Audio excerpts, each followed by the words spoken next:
Next month, we're going back to live with my parents. My husband Ben told his sister-in-law Holly. To our surprise, she seemed really happy about it. But when moving day came, I got a ton of calls. After unpacking, I found out that Holly had given out the wrong address. I didn't get to hear the full story and felt really upset. My name's Jane, I'm 35, just an ordinary office worker. I live with my husband Ben and our fourth grade child. We both work hard to make ends meet and have a happy family life. Everything was going smoothly. Then Holly came to visit. At first, she said she just wanted to hang out, so we welcomed her warmly. But she started showing up unannounced every few days, acting more and more arrogant each time. Holly knew when I finished work and would time her visits accordingly, making herself at home and helping herself to our food and drinks. It got so bad that she even started eating our kids' snacks. I tried talking to her about it, but she wouldn't listen. Instead, she'd get mad and impossible to deal with.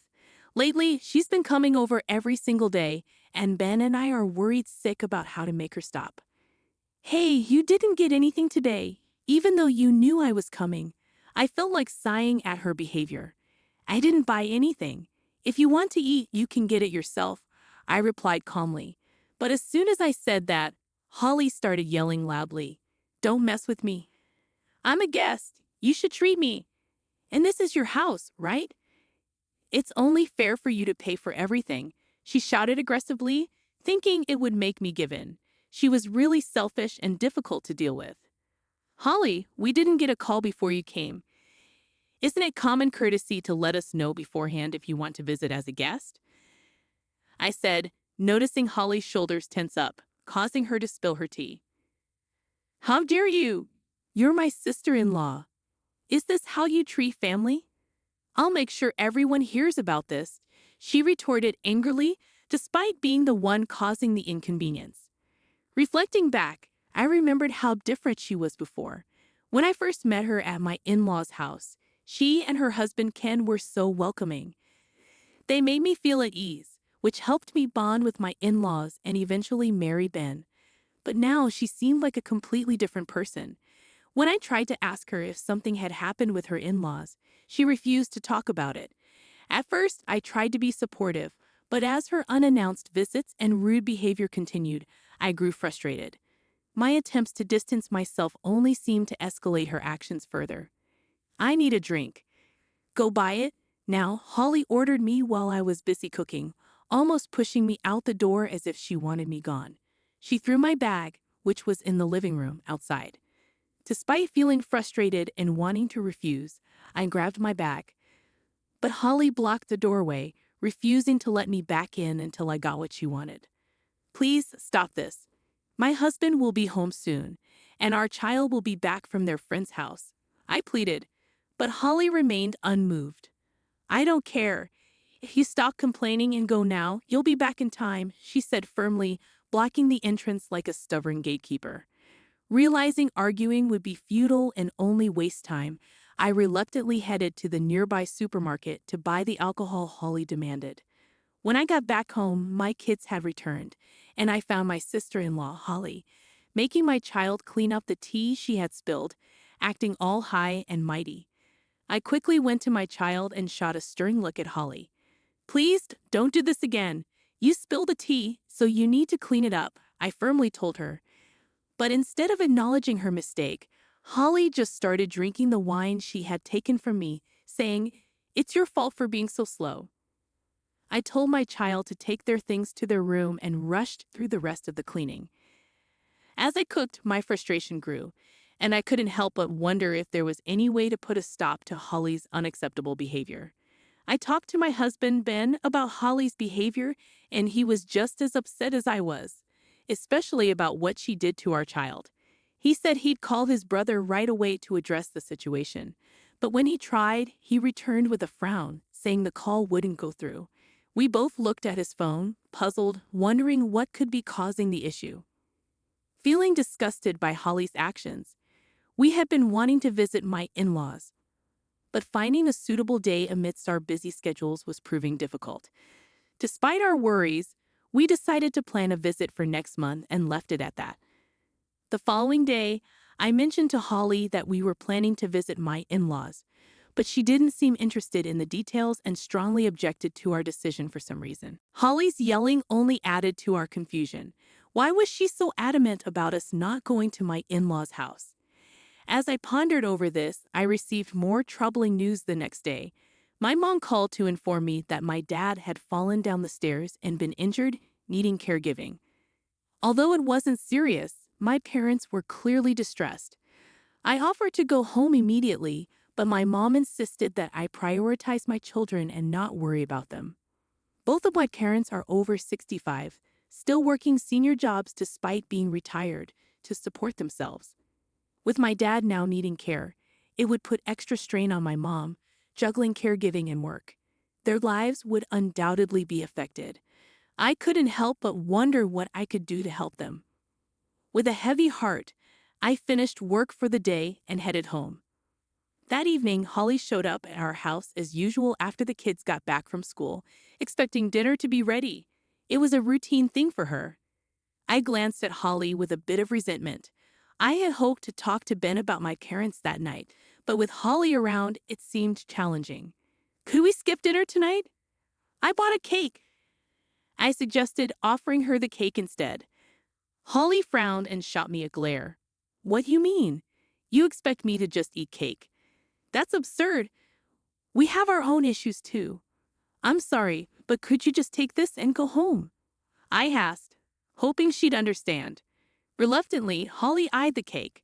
I tried telling her, you don't have to eat it if you don't want to, but she ignored me and ended up eating it anyway before heading back home. After discussing with Ben, who had just returned home, we realized we couldn't afford to fully support my parents every month, but we still wanted to help. Ben suggested doing more overtime, but I didn't want to overburden him either. That's when we had a brilliant idea to solve both the issue with my brother's wife and my parents' situation. Ben agreed, and we immediately got to work. While Ben started packing our things, I called my parents, and he dialed Holly's number. We're moving back to my parents' place next month. We won't be around when you visit, Ben told her over the phone. Holly seemed thrilled at the news. Well, I should start getting ready too, she replied casually before hanging up. We were left wondering what she meant by that. Oh well, never mind, we shrugged and ended the call. On moving day, as we began unpacking at my parents' house, we were bombarded with frantic calls from Holly. I quickly answered, trying to calm her down. When she finally composed herself, she blurted out, "Your new place is..." I was puzzled and interrupted her, saying, "Wait, it's my parents' home. We're moving back here, remember?" There was a sharp intake of breath from Holly on the other end of the line. "Parents' home?" "Ben mentioned it, so I thought you were moving here," she exclaimed, catching me off guard. I turned to Ben, who was playing with our child nearby, and asked if he had clarified that it was my parents' home. Before I could finish explaining, the call abruptly ended. "Anyway, it's not a big deal, right? You also said..." "Well, never mind," Holly retorted, signaling the misunderstanding. "I'm sorry, Holly, but we didn't move to your parents' home. We've already finished moving," Ben tried to clarify, but Holly had already hung up on me while I was explaining. Frustrated, she started blaming me for the confusion. When I asked about her plans, Holly revealed something surprising. "I thought you'd unload all the tedious house chores onto us when you moved in," she said, leaving me speechless. Ignoring her condescending tone, I explained why we made the decision to move. "Your frequent visits were becoming overwhelming, Holly." Around the same time, my mom informed me that my dad had been injured and needed care. When Ben and I discussed it, we thought moving back to my parents' home would help keep you at bay and allow us to assist my mom. Holly's response was simply a threatening "huh." My parents' home is conveniently located near our child's school and close to our workplaces, so the move went smoothly, like hitting two targets with one shot. We had planned to explain this to Holly, but she abruptly ended the call, so we didn't feel responsible for the misunderstanding. "Come and move here immediately," Holly demanded, her voice rising, but I firmly declined. While living with Holly's family didn't sound bad, I couldn't bear the thought of being taken advantage of. Plus, my parents are going through a tough time right now. Despite my explanation, Holly refused to accept it. So, you won't listen to me? Suddenly, we heard Ben's brother's voice on the line.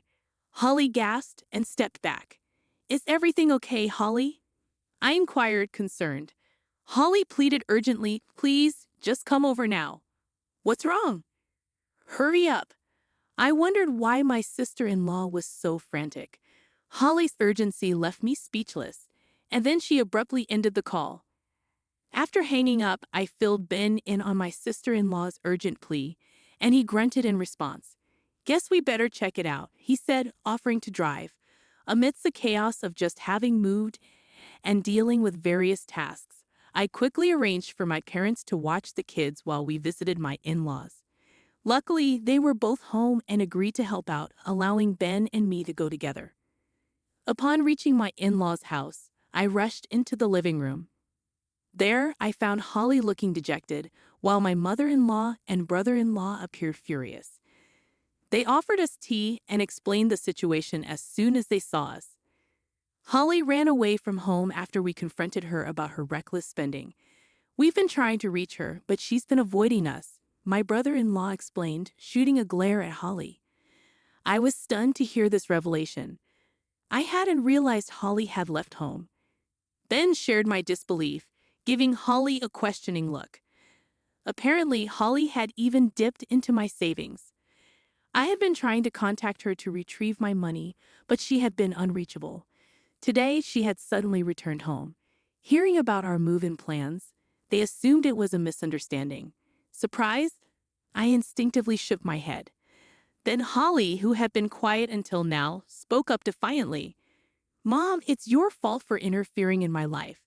I spent the money to ease your stress. It's not a big deal. She slammed her fist on the table, her face flushed. But neither my mother-in-law nor brother-in-law backed down. Stop making excuses.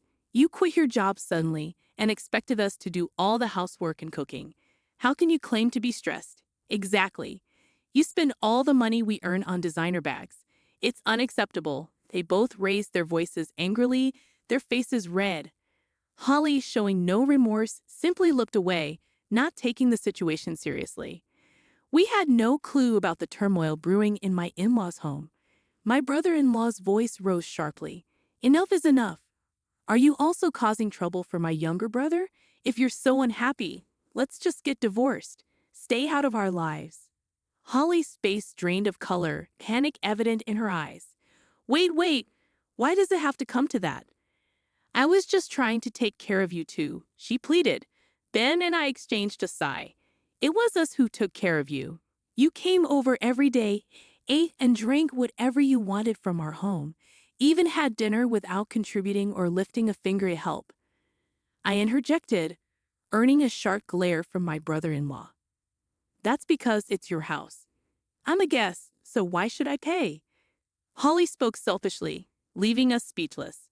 My determined brother-in-law retrieved divorce papers. I've had enough, Holly. Sign these and leave. Stay away from this house and my younger brothers. Holly was taken aback by his resolve. And you need to repay Mom's savings in full. We'll settle it through a lawyer. Holly's shock was palpable, her face paling.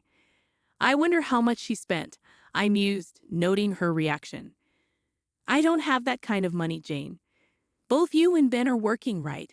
You must have some spare. Holly, flustered, turned to me for assistance. I shook my head, meeting her gaze. We simply can't afford it. We have our parents' healthcare expenses, our children's support payments, and our own living costs to consider. You'll have to find a solution on your own. I explained firmly, and finally, Holly accepted the reality and gave up. Following her brother-in-law's ultimatum, Holly was obligated to fully reimburse her mother-in-law's money. She enlisted a lawyer and had the arrangement officially documented to ensure accountability. Her brother-in-law informed us of this development and offered another apology, saying, I'm sorry for getting you involved. We felt a sense of relief knowing that our concerns had been addressed.